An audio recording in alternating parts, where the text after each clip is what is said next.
First story. Am I the a-hole for refusing to babysit after my sister demanded I stop bringing my boyfriend to family events? I 20. Male have been dating my boyfriend, Ryan, 22 male for about a year. My sister, Amanda, 28 female, has a 4-year-old Jack. After a family BBQ last month, Amanda pulled me aside and said, "Hey, just so you know, it might be better if you don't bring Ryan to the next few family gatherings."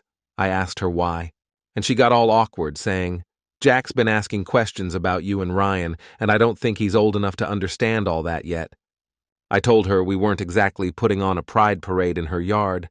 We were literally just eating hot dogs and chatting with family. She replied, "It's just confusing for him. You know how kids are." I was mad, but kept it together and said, "If Ryan isn't welcome, maybe I just won't come either." She sighed and said I was being dramatic last week. Amanda called me, panicked, because her babysitter canceled.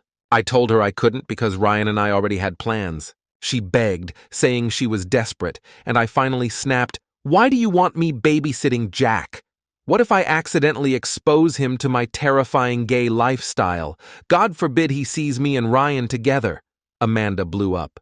She accused me of using Jack to make a point and said, "This isn't about Ryan. It's about you being spiteful. You're punishing Jack 'cause you're mad at me," she told my parents. And that's when real drama started.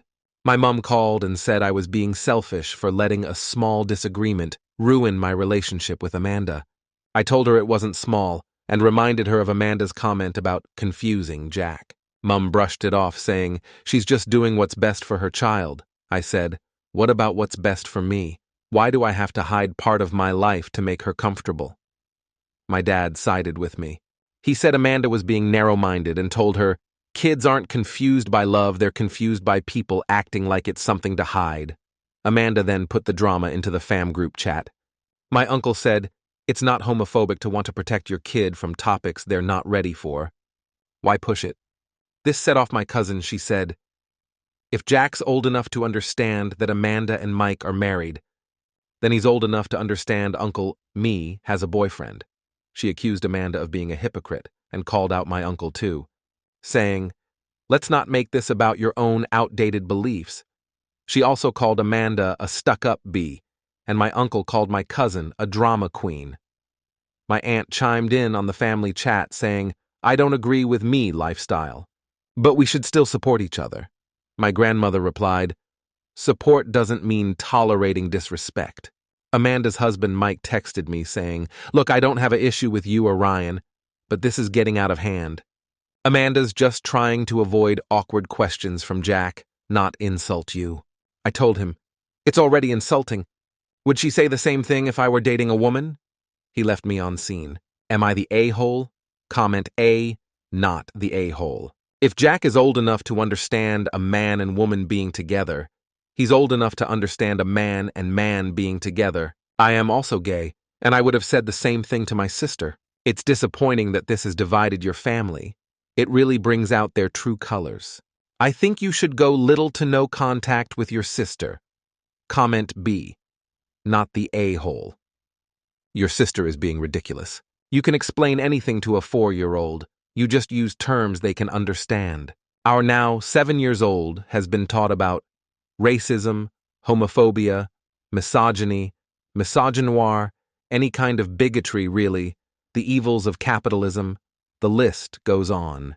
We started very young with him, and with each year that passes, we teach him a little more to build on the foundation we already put down. People choose ignorance all the time, and it doesn't make it okay. Your sister is choosing to keep her kid shielded because of her own bigoted beliefs. I'd cut her off. I don't say that lightly. I was estranged from my parents for years because of their belief systems. It was some of the best peace I've ever known. Comment C. I'm sorry you are seeing her true colors along with everyone else's true colors, but stick to your guns and stand firm in your relationship.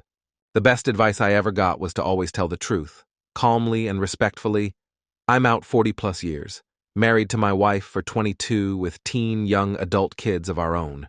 I had to practice looking people in the eye and saying, they have 2 moms. If people could get it 20 years ago, a 4-year-old can get it now. My male refused to come to our wedding, so we got married without her. Our life didn't stop because someone disagreed. We noted and moved on. Comment D. As a parent, I love it when my kids ask questions to learn. She sounds like she wants to stifle her kids' worldview because of personal beliefs. So the thread is probably onto something.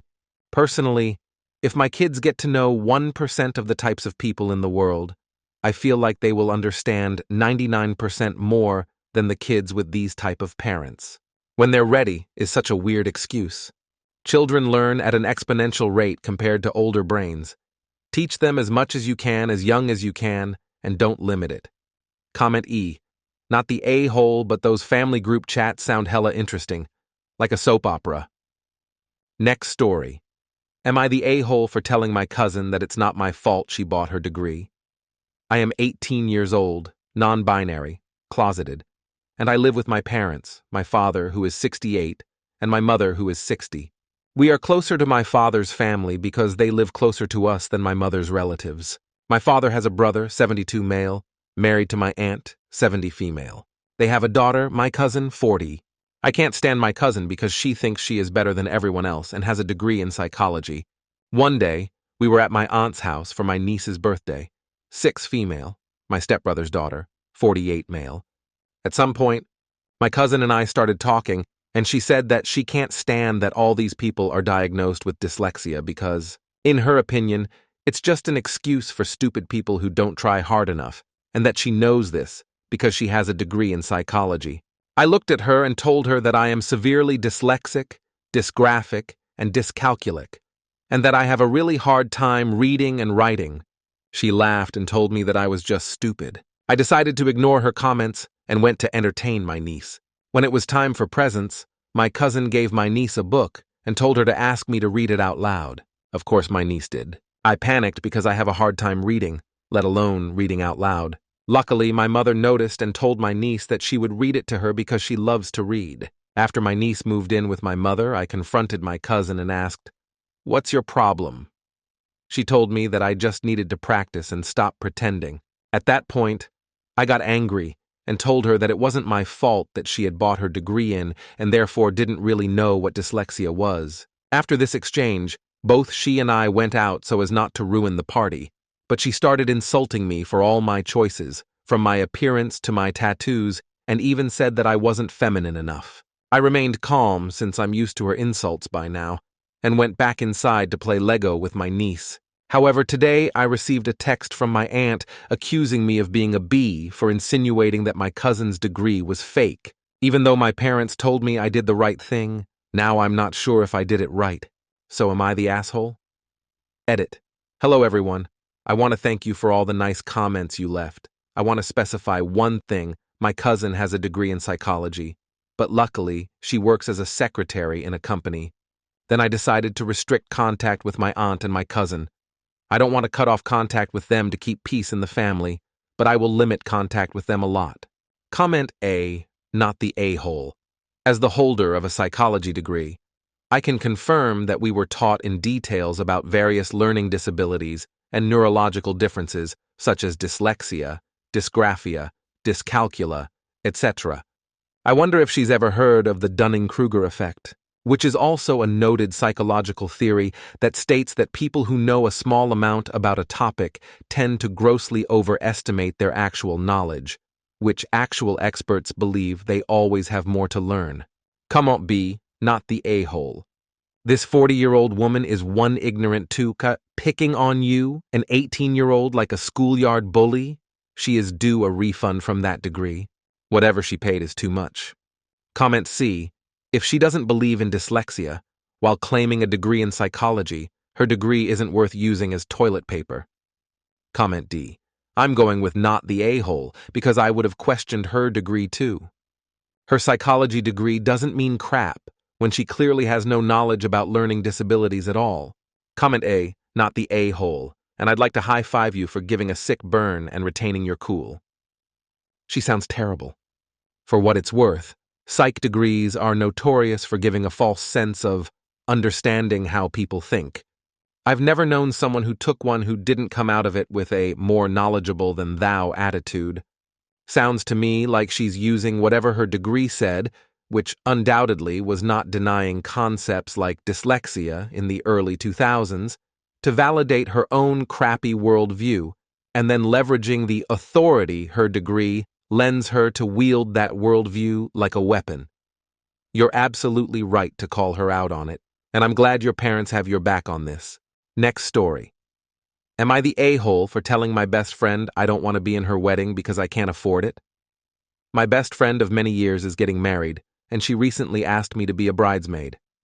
I was thrilled at first, but after she shared the details, my excitement turned into anxiety. The dresses she picked out are expensive, the bachelorette party is a destination weekend, and there are other costs like hair, makeup, and gifts. I did the math, and it's way out of my budget. I told her that while I'm honored she asked, I can't afford to be in the wedding. I offered to support her in other ways, like helping with planning or attending her bridal shower, but she was upset. She said she thought being her bridesmaid was non-negotiable because we're so close, and she didn't think it was fair for me to back out over money.